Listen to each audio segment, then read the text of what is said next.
Can we start the class, bro? Yes, mathaji. Yeah. Okay. I'll go ahead and start.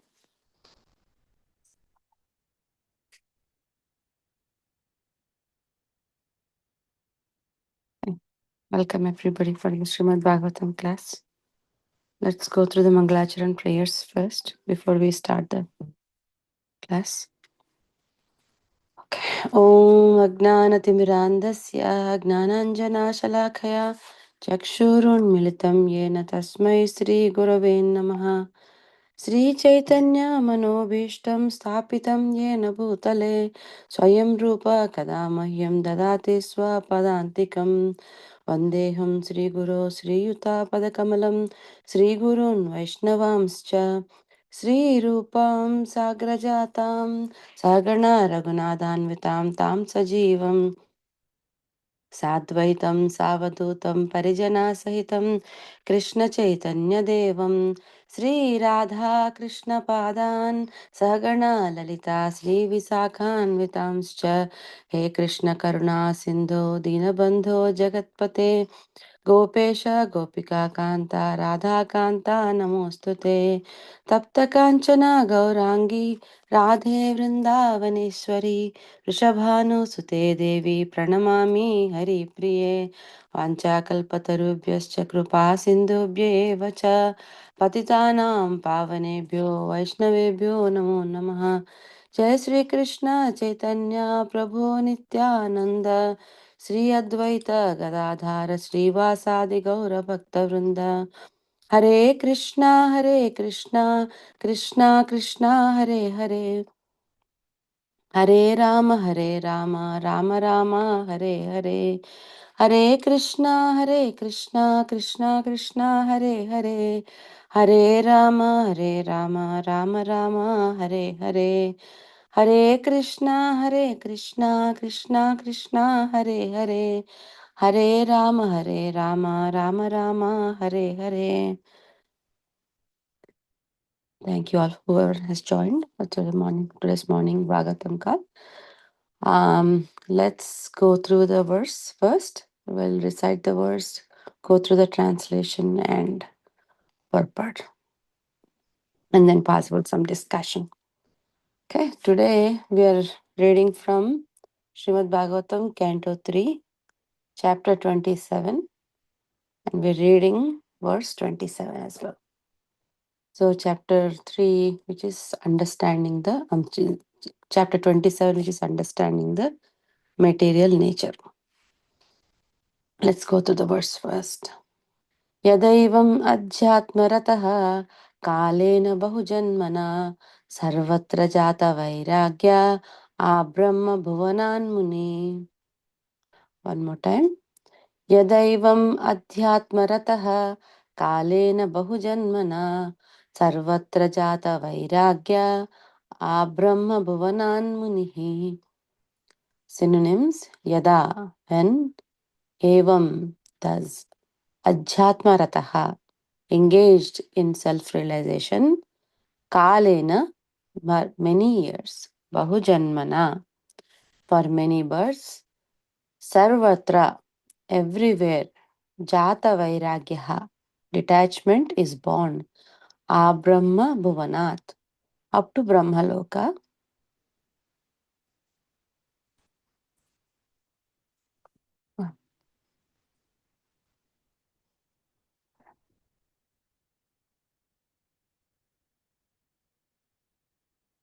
Munihi, a thoughtful person. Translation: when a person thus engages in devotional service and self-realization for many, many years and births, he becomes completely reluctant to enjoy any one of the material planets, even up to the highest planet, which is known as Brahmaloka. He becomes fully developed in consciousness. Let's go to the purport by Srila Prabhupada. Srila Prabhupada Ki Jai. Anyone engaged in devotional service to the Supreme Personality of Godhead is known as a devotee. But there is a distinction between pure devotees and mixed devotees. A mixed devotee engages in devotional service for the spiritual benefit of being eternally engaged in the transcendental abode of the Lord in full bliss and knowledge. In material existence, when a devotee is not completely purified, he expects material benefit from the Lord in the form of relief from material miseries, or he wants material gain, advancement in knowledge of the relationship between the Supreme Personality of Godhead and the living entity, or knowledge as to the real nature of the Supreme Lord. When a person is transcendental to these conditions, he is called a pure devotee. He does not engage himself in the service of the Lord for any material benefit or for understanding of the Supreme Lord. His one interest is that he loves the Supreme Personality of Godhead and he spontaneously engages in satisfying him. The highest example of pure devotional service is that of the gopis in Vrindavana. They are not interested in understanding Krishna, but only in loving him. That platform of love is a pure state of devotional service.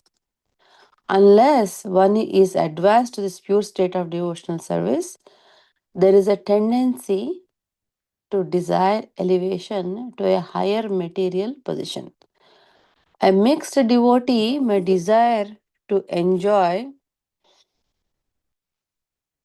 a mixed devotee may desire to enjoy a comfortable life on another planet with a greater span of life, such as on Brahmaloka.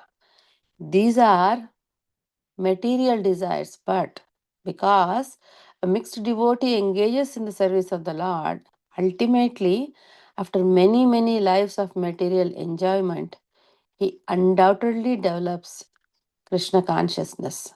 And the symptom of this Krishna consciousness is that he is no longer interested in any sort of materially elevated life. He does not even aspire to become a personality like Lord Brahma. So let's read the verse one more time. Yadaivam adhyatmaratah kalena bahujanmana sarvatra jata vairagya abrahma bhuvanan munihi. So we've been hearing Lord Kapil Dev's instructions to Devahuti while Devahuti is being in distress. And as part of the instructions here in this verse, Kapil Dev is explaining the translation. When we see when a person thus engages in devotional service and self-realization for many, many years and births, he becomes completely reluctant to enjoy any one of the material planets, even up to the highest planet, which is known as Brahmaloka. He becomes fully developed in consciousness. So, in the purport, if you see, if there is talking about the contrast and and the progress of a devotee from being a mixed devotee to how, and also reaching becoming a pure devotee, and kind of some of the differences between the aspects of how what mixed devotees look in versus what pure devotees look forward to. So um, there is a parallel reference for this verse in Bhagavad Gita as well for us.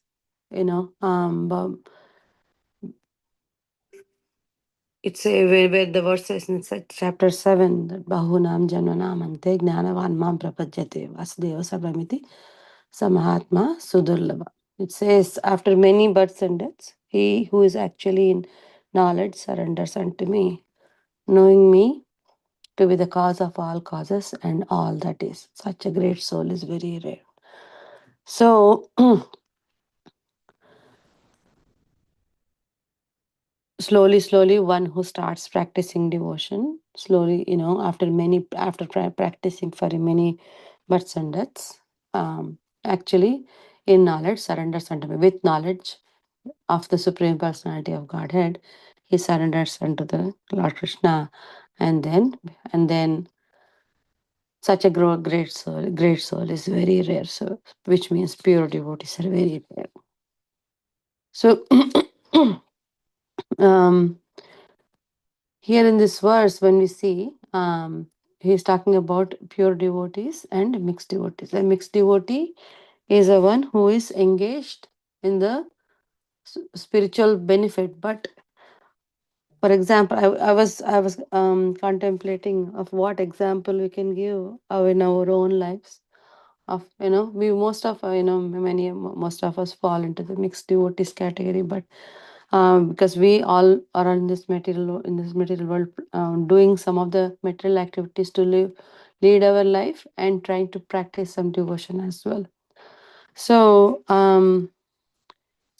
when we was thinking about any practical example, why do we chant? That's the first thing many of the devotees do in the morning. Many people say that, oh, why do we chant? We chant so that we gain mercy of Krishna, or we we want to be peaceful. We want to so so everybody people chant for different reasons. So but the difference here, that when when we chant, we do a mixed devotee thinks about what I'm getting out of this. I mean, people say, can somebody chants for peace, somebody chants for getting more knowledge in or more insight into the devotion, or somebody might chant, I want to get more closer to Supreme Personality. Or the center of the point of the center is me.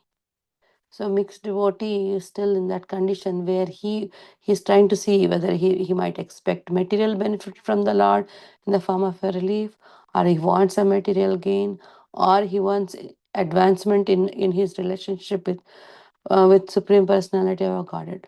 The center of attraction is me, whereas a pure devotee is he's not looking for for himself anything. He's only looking for what happiness, giving happiness to the Lord, or doing something that pleases the Lord. So, when we look at the energies of the Lord, they are classified into spiritual energy and material energy. So, fundamentally, our soul is classified into spiritual energy, but it is also described as material because it can be influenced by spiritual or material energy. So, then human forms can be further divided, because we have, in out of 8.4 million species of forms of life, we have 400,000 human forms we have. So in those human forms, what we can further divide. How we can divide? We can divide into civilized or uncivilized. To crudely begin with, I mean, uncivilized we cannot even. It's kind of a wild life, so we cannot even go there. So then we consider civilized. So we're trying to refine them. So when we consider this, okay, let's go to civilized. Then in civilized, we'll see, and then people who follow Shastra or Vedic injections, or versus people who don't follow. So then we take the category because right now we're thinking about our spiritual or devotee. So obviously there are Vedic injunctions involved in their life. So in that, in for people who follow Vedic injunctions, then there are karma kandis, and who follow rituals, or jnana, and then because who seekers of knowledge, and with the devotees of the Supreme Lord being ranked the highest. So we when sorry. So when we see, like, we are like, why we are considered as a marginal energy. We are like, Those, if you see the waves, the shore, the sand, sometimes it's wet, sometimes it's not. So when the wave comes, it becomes wet like that. So when we get spiritual energy, influenced by spiritual energy, we become spiritual. When we are influenced by material energy, we become more material. So, like how we go out, try to get some sense enjoyment, anything that we try to do materially, then we are under the influence of material energy. Whereas when we go to the temple, try to do something for Krishna, or try to do something for devotees, then we are under the influence of spiritual energy. So, in that, so what are the motives in devotion for the mixed devotees and pure devotees? Let's see. So as I said, in the hierarchy, when the soul goes in the human form, when they follows the Vedic injunctions in as devotees, they become either mixed devotees or pure devotees. So mixed devotion is defined as a devotion with material desires, whereas pure devotion is unalloyed. Now, this is a great thing. I mean, whoever has gone through Bhakti Rasamrita Sindhu, we are, and for that matter, in Chaitanya Charitamrita, there is a reference how the pure devotion looks like, which is Anya Vilashita Sonya. So, without desires other than those for the service of the Lord Krishna, or without any material desires. So the type of devotion that is performed by the pure devotees is Anyavilashta Sunyam versus whereas the mixed devotees, it is still with some level of sense gratification involved. So we have four categories. How we approach the Lord as a material person. At the like when we are in distress, when we are looking the four categories. But whereas when pure devotion comes, there is no desire or there is no expectation as such. So in the purport, Srila Prabhupada gives an example of gopis in Vrindavana as the highest example of pure devotional service. So I think we all heard the example of gopis giving Krishna having headache, where the cure is only the dust of the devotees. Everybody else, whomever are approached, says, "Oh my God, I'll incur, you know, Papa, or I'll incur sin if I give my dust." But and then back off. But Gopi said, even if we go to hell, that's fine as long as it is for the pleasure of the Lord. So that is why they never cared about what happens to them. They never cared about where they are, what happens to them, what they're going to get out of it. So they only want, but what they want to do is for the pleasure of Krishna. So they are not interested in understanding Krishna. So I mean, if many of us might have visited Vrindavan, it's very simple. We don't see a pampas of Krishna being revered as a some um, god, but rather they consider it as one amongst their family members, and their love, their exchange of love is very sweet. They because they just think that he's one of their family and try to serve them very very genuinely, without thinking, oh, what happens, how what are the rituals, and nothing like that. Their bhava is very different. That doesn't mean that we can mimic that, but their bhava of worshipping Lord is very different, very very spontaneous, like how Prabhupada explains here. The interest, his only interest is that he loves the Supreme Personality of Godhead and spontaneously engages in satisfying him. Um, so so they just perform whatever pleases the Lord when and because their constant meditation of their life, the is to perform is to mm, uh, do things for the pleasure of Krishna. There is nothing else that they think. There is nothing else that goes on in their mind. So, and for mix, I mean, but also Prabhupada gives a hope that in this verse, but what happened? Okay, that is a pure devotion. But what happens to the mixed devotees? So as we keep doing, even though we are performing mixed devotional service with some desires for us and with some, with some certain advancement in our understanding about the Supreme Lord, because we need knowledge to progress. Without knowledge, bhakti becomes a sentiment. So we need knowledge. So for that knowledge, as we practice devotion, as we try to do, as we try to perform devotional service, even though there is a material change to it, in the translation it says, when we engage in devotional service, in and self realization and trying to understand what is self realization, our position with the Lord. So when we work on this for many years, it is, and slowly we reach the stage of becoming completely reluctant to enjoy any of the material planets. Like there are some people who try to get moksha, or who try to go to higher planets because there is more enjoyment. Like for example, Swargaloka, where there is continuous enjoyment, and or there might be little more. We will probably live a little bit more longer. That type of things, but after that enjoyment is done, we have to come back. So when a person with that knowledge, because of when we're trying to understand the law, when we get that knowledge and we progress, so then we become reluctant to even up to the highest planet, which is Brahmaloka.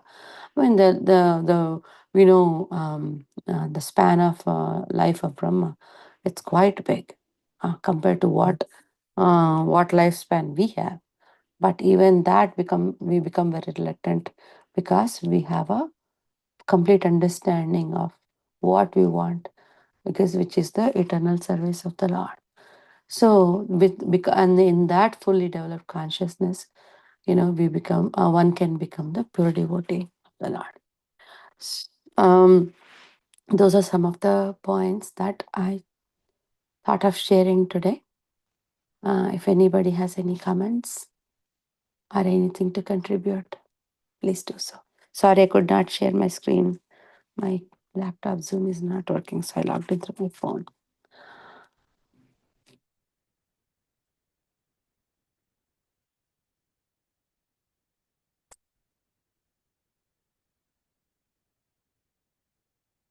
Hare Krishna Mataji, wonderful lecture. You gave so many examples and also so much of information. And what I like more is without knowledge, the bhakti will become only sentimental. That's what you said. Because we all have devotion, but what we are doing to progress further in the devotion and how to get that knowledge, you gave a wonderful resources, Mataji. Thanks a lot. I know that you did a lot of research on this and you are talking with so much of confidence. So, Hare Krishna. Thank you, Mataji. I guess that's why we are doing this every morning, to gain that knowledge. But thank you for highlighting that, Mataji. Yep. Anybody else?